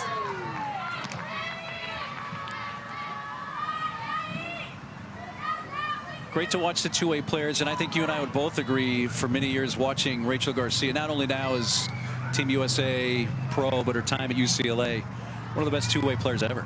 Yeah. It got to pitch for and hit under Lisa Fernandez, Another who is great also one. in that category, who was an assistant at UCLA and played at UCLA and former Olympian herself.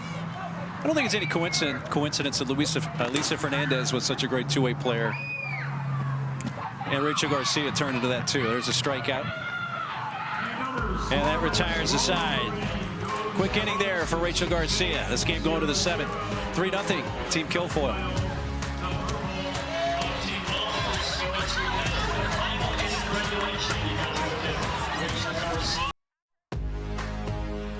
Athletes Unlimited Pro Softball is sponsored by Nike.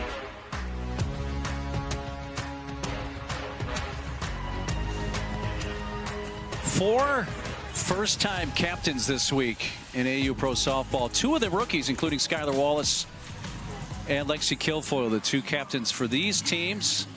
As we go to the top of the 7th in a 3-0 lead for Team Kilfoyl.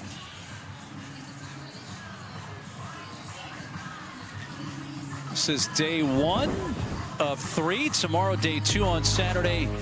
We got Team Wallace against Team McQuillan getting this going at 5 Eastern, 4 Central here on ESPN2. And then the nightcap is Team Lorenz against the hot team Kilfoyl, 7:30 Eastern Time, 6:30 Central on ESPNU. Team Lorenz with Bubba Nichols and Amanda Lorenz at the top of their order. I'm guessing Lexi Kilfoyl won't pitch tomorrow. Maybe she will, maybe she won't. Never know. But I would have loved to have seen little Lorenz and Bubba Nichols going up against Kilfoyl matchup. Big day for Bubba Nichols today. Knocked in all 3 runs in Team Lorenz 3-1 win over Team McQuillan. Lexi Kilfoyl tonight, 5 scoreless innings. Lorenz and Nichols had 5 combined hits today. 5 of the 7 hits were from 1 and 2 in the order.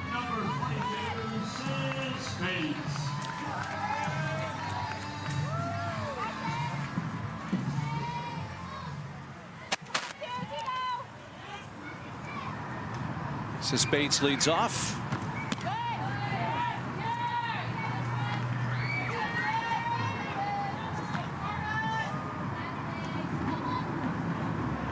Willis seemed to get a little bit better with the command here as her outing has gone on.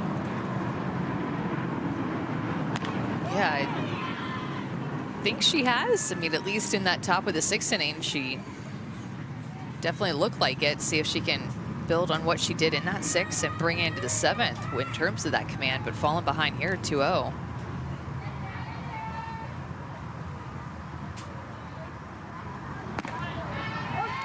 There's a strike to Bates, who has an RBI, as well as a run scored, 1 for 3.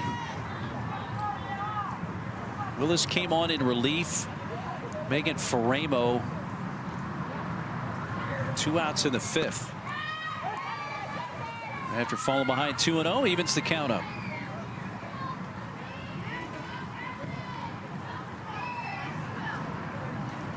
Three earned runs allowed by Faramo tonight.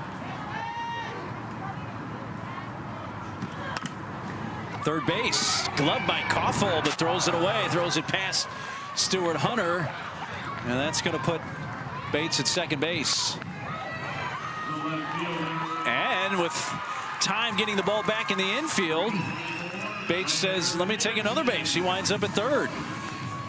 Look at that aggressiveness from Sis Bates, capitalizing on the error by Erin Kilfoyl. She made a great play to field this ball, Erin Kilfoyl did, and just held on to the ball and kind of sidearmed it past Kelsey Stewart Hunter. But look at Sis Bates, kind of acts like she's going to stay there, and then as soon as they bring the ball in and thought that she was going to stay there, she takes off for third. Super aggressive by Sis Bates when she's playing her best. That is what she looks like. She's running the bases aggressively.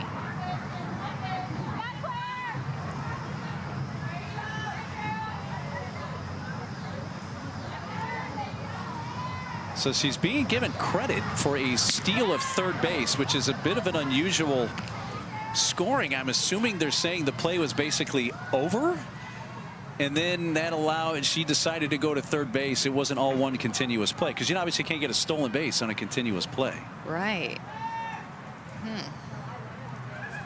Said this last weekend, but you just always see things you don't ever see at a softball game. Every time you show up, there's a rule or a play that happens that you've just never seen before. But Sis Bates created all of that on her own to get herself to third base, closer to scoring. Trying to win these last couple of innings and score a run here, but here's Sis. It's a little off, and it did feel like the play was going to be dead, and she was aggressive. No even throw on her. Easily gets in there.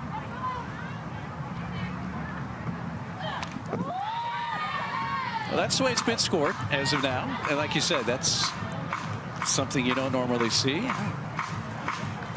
Well, Bates is at third, nobody out. Yeah, Claire Davidson hitting. Who's had a really good night again. A hit by pitch, a walk, single, and a run scored, on base all 3 times up.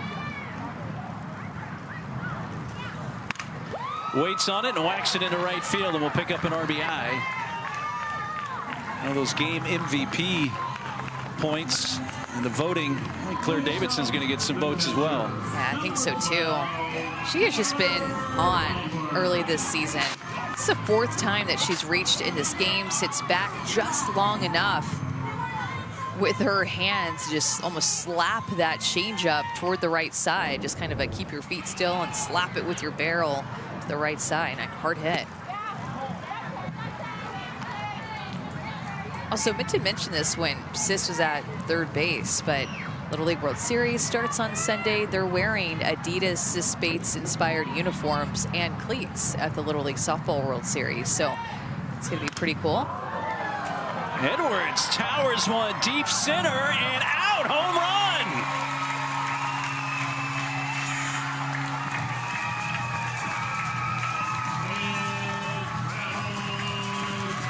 Her first home run of the championship season. And it's been a 4 RBI game now for Taylor Edwards.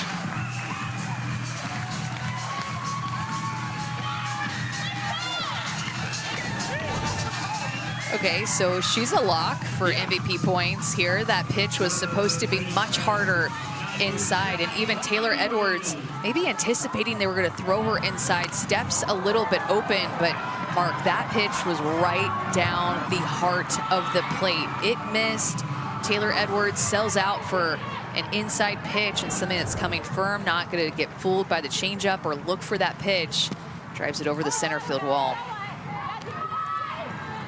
When it's 230 to center, she hits at 239, 76 miles per hour off the bat, exit velocity. So if this score holds, I guess your big question, if you're a player voting, do you want to give it to the pitcher or her catcher, Kilfoyl or Edwards, for game MVP? If you're for number one. Well, it's hard. I'm probably going to give it to the pitcher. Savannah has Taylor down below. I was just asking Taylor about the hat. I guess it's 50% off Dave & Buster's. We're just trying to get on the gold theme here. Either Tuesdays or Wednesdays. I'm not sure because I didn't go, but 50% off Dave & Buster's. Okay, now for the real question. I've heard you in this dugout. Next at bat, I'm going to get it done. How did you stick with it? And they all build up to that swing. Just trusting my confidence and knowing that I am a good freaking hitter. Yeah, you are. And just executing the plan, seeing the ball, being on time, delivering my barrel to the ball. That's it. You're going to get another opportunity. Keep going and trust that this game is hard and you can succeed. That's all it takes from the mouth of Taylor Edwards. Appreciate you, Tay. Thanks, Ellie. Taylor, Savannah, thanks very much.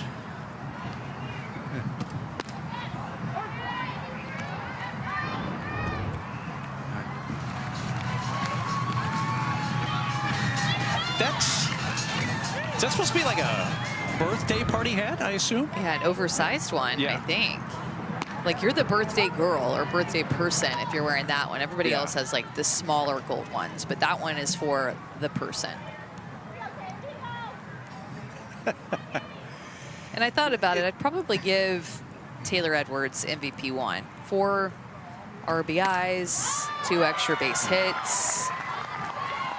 Kaylee Harding has her first hit of the night. She's 1 for 4. This team is just playing so loose all throughout their order. And also thanks to Taylor for remembering this is a family show. And she is, yes, a great hitter. Whatever adjective you want to throw in there. Exactly.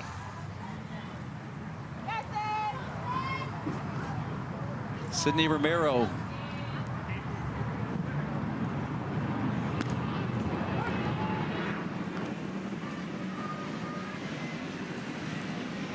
Well, 3 more runs now here in the top of the 7th. You got Team Kilfoyl threatening to take all the inning points. And 2 errors in this game, both from the left side for Team Wallace. Skylar Wallace made one, and Aaron Koffel did as well. Both throwing errors. Both throwing errors, yeah. And Team Kilfoyl capitalizing on those mistakes, but also scoring in 3 different innings. Ooh. And Willis hits Romero.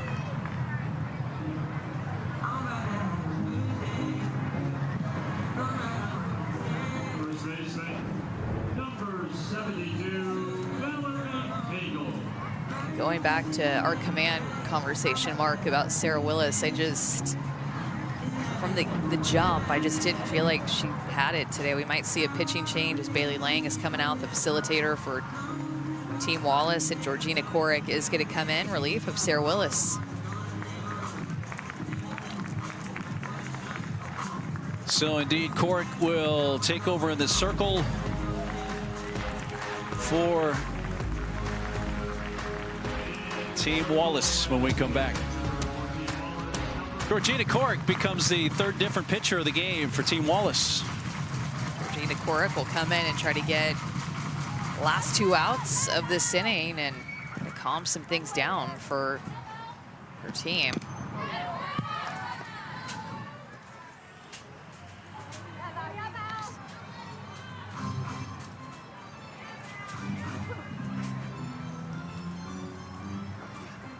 So she follows the starter Faremo, as well as Sarah Willis into the circle.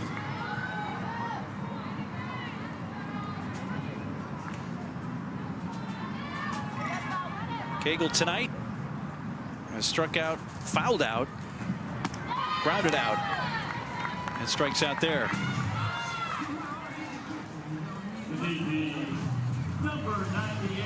Let's take a peek at the leaderboard. Amanda Lorenz, a slim lead over Alexi Kilfoyl. Kilfoyl came out of the game after 5 innings tonight. Quillen, Harshman, Denham rounding out the top 5 at the moment.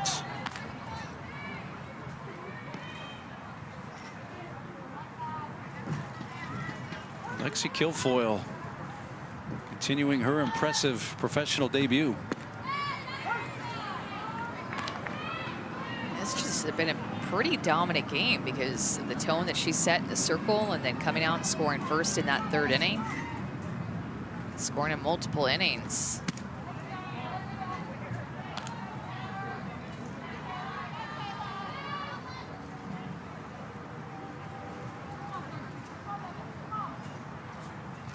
The 2-1 pitch to Kayla Kowalik. Kind of guides that in the air to the right side, and Sydney McKinney puts it away to retire the side. Taylor Edwards hit a home run in this inning as Team Kilfoyl scores 3. It was a 2-run home run for Taylor Edwards. She said, I just wanted to deliver my barrel to the ball. And she did just that. Gets a mistake and punishes it over the center field wall.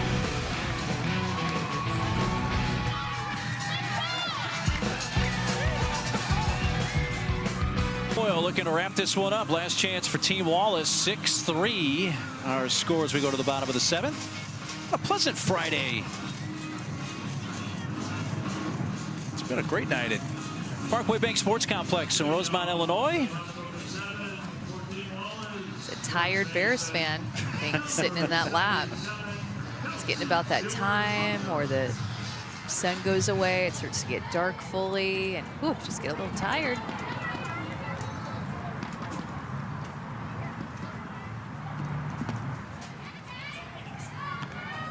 Well, Team Wallace needs 4 runs to win the inning to try to salvage some inning points here. If they're unable to do that, it would be the 4th game already this year for Athletes Unlimited Pro Softball, with one team sweeping the innings so far this season. And we're just in day 1 of week 2. Interesting. It's crazy. It's been a pretty dominant effort by Team Kilfoyl today. Kelsey Stewart-Hunter leading off against Rachel Garcia. 2nd inning of work for Garcia. Set him down in order in the 6th after Kilfoyl pitched the first 5.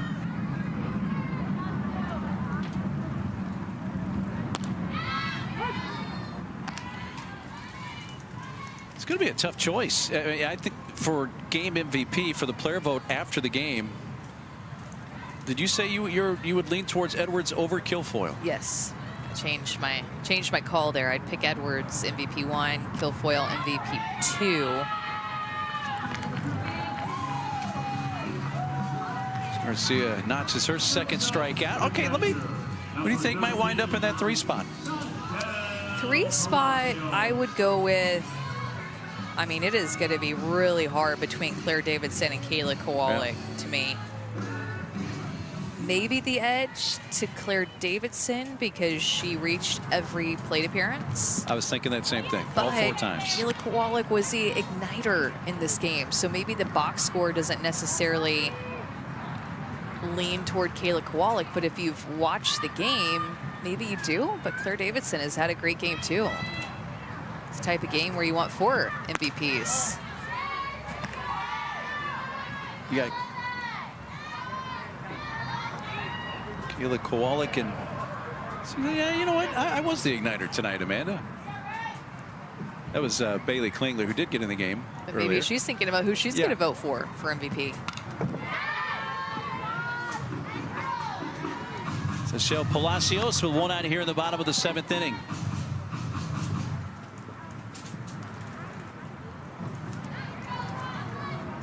Right now, Amanda Lorenz is in first place, but if Kilfoyl holds on to these last inning points and the win points and MVP points, then she's going to take the lead.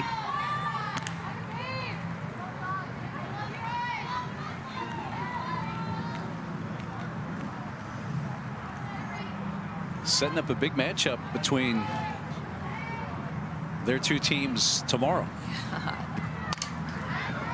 Bummed I won't be calling that one. Be watching it hopefully in the air.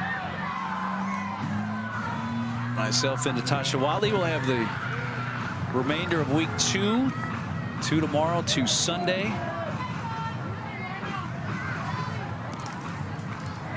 You will jet off to Greenville. Actually, you'll jet off to Raleigh and then drive from Raleigh to Greenville, North Carolina. That's right.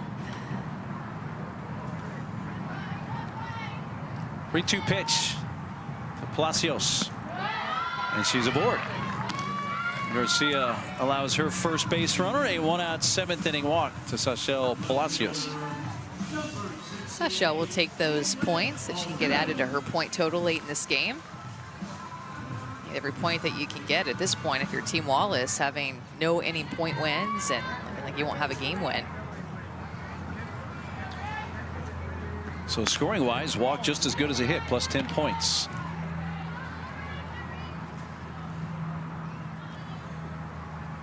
I think of the defensive MVP, which is worth 20 points, and it's been such a pitching and offensive night, especially for Team Kilfoyl. Nothing's really coming to mind for me. Maybe filler because of that one play that she made in right field. That was for Team Wallace. It didn't play a role in the outcome of the game, but it was a difficult play, no question. So maybe on that play alone, she might come away with the defensive MVP in those 20 points. Maybe. It's fresh in people's minds. Carly Spade's going to run at first base for Palacios.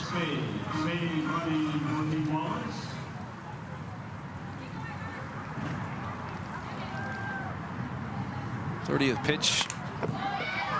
Rachel Garcia's fouled back. 1 ball, 2 strikes on Jadlyn Alchin. There's Spade, a prolific home run hitter in NCAA history, Miami of Ohio.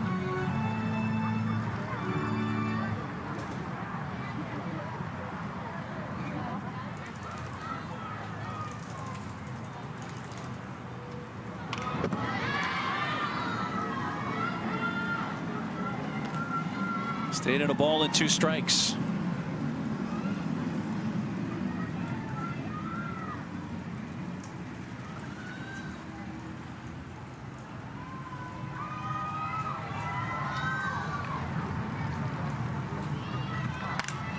It's fouled back. You know, not many college softball fans, except those that root for Miami of Ohio softball, would realize that Carly Spade's #2 on the all-time home run list behind Jocelyn Allo. Allo at 122. Spade finished with 103. I was going to say, just over 100 home runs. I think that the talent is so high, too, that she's not hitting in this lineup. Yeah.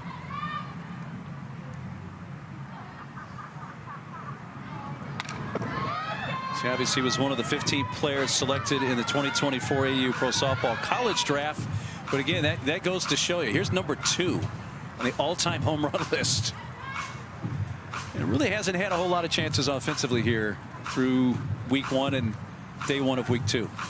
And she swings big too. Yeah, we saw her big. in AUX and hit 2 homers in AUX in her 19 at bats. Another 1-2 pitch coming to Jadelyn Alchin, and another foul ball. it's a long at bat. A lot of foul balls. It's 8th pitch coming, but I feel like it's like the 12th or 13th pitch coming. Maybe because there's been 6 fouled off pitches In a row. The last 6 have all been fouled off.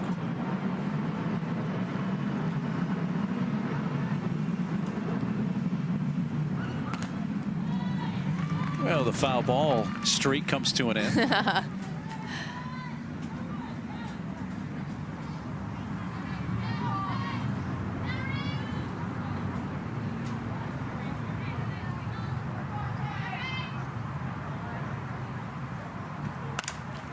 This one put in play, and Romero, the shortstop, wants that and squeezes it.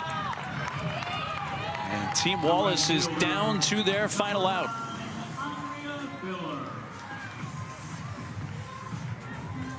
What do you think made this game just feel so long at the end of the day? I think it was just the deep counts. There was a lot of deep counts. Megan Framo found herself in. Rachel Garcia. And I think there were a number of counts early in the game where Framo got ahead 0-2, 1-2, and then the count went deep, full, and foul balls. Yeah. Like you said, there were a number of times she had a hitter with 2 strikes and wasn't able to finish them off. Well, we had a 1-0 game through 4, True, and true. it looked like it was a pitcher's duel. Like this is how it might end, 1-0. Yeah, Framo could have gotten out of this with just 1 run allowed in her span out there. It's unfortunately the bad luck and story of her season so far. Filler takes a ball inside. We mentioned perhaps Filler will win game defensive MVP with a catch reaching over the fence and foul ground and right earlier in the game.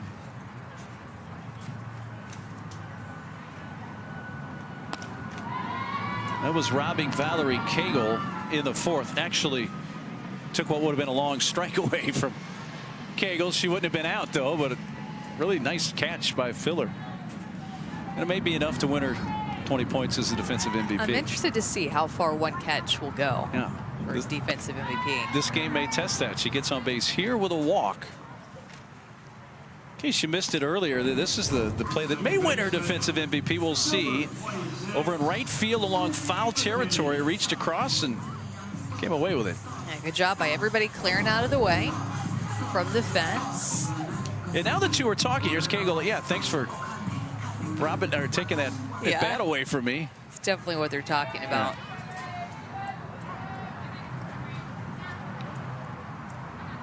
Sydney McKinney with 2 on, 2 outs. Ground ball to short. Romero makes the short toss to second, and that's going to do it. A dominating win for Team Kilfoyl.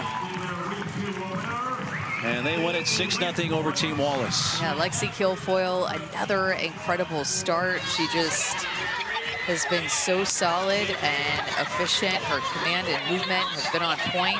She gave the start. Rachel Garcia came in, and then Taylor Edwards had herself a day at the plate with 4 RBIs. Claire Davidson and Kayla Kowalik also had a great day at the plate. We'll see who slides in there most likely for that 3rd place for MVP points. So let's take a look at the leaderboard that has been updated now with the win points here for Team Kilfoyl. Still the player vote to come with game MVPs, defensive MVP. But right now, Lexi Kilfoyl has crept ahead of Amanda Lorenz atop the leaderboard. They'll play each other tomorrow, so that indeed. first game tomorrow will be a big game. Can't wait to watch that one. And I felt like some points were missing. That was inning points that were totaled in. She was at 638. You add the win points, it's another 50 points to get her at 688 total points. And we still have MVP points to give out, which will help her get over that 700 mark. Taylor Edwards, catcher for Team Kilfoyl. Big night especially her last 2 at-bats with a 2-run double and a 2-run homer, 4 RBIs for her on a big night. But the Lexi Kilfoyl story continues here this summer. That's going to take care of things from here in Rosemont, Illinois. Once again, our final score is Team Kilfoyl 6, Team Wallace nothing. Again, tomorrow it continues 5 Eastern. Team Wallace will face Team McQuillan, part of our doubleheader. For Amanda Scarborough, Savannah Collins, I'm Mark Neely. So long from Rosemont.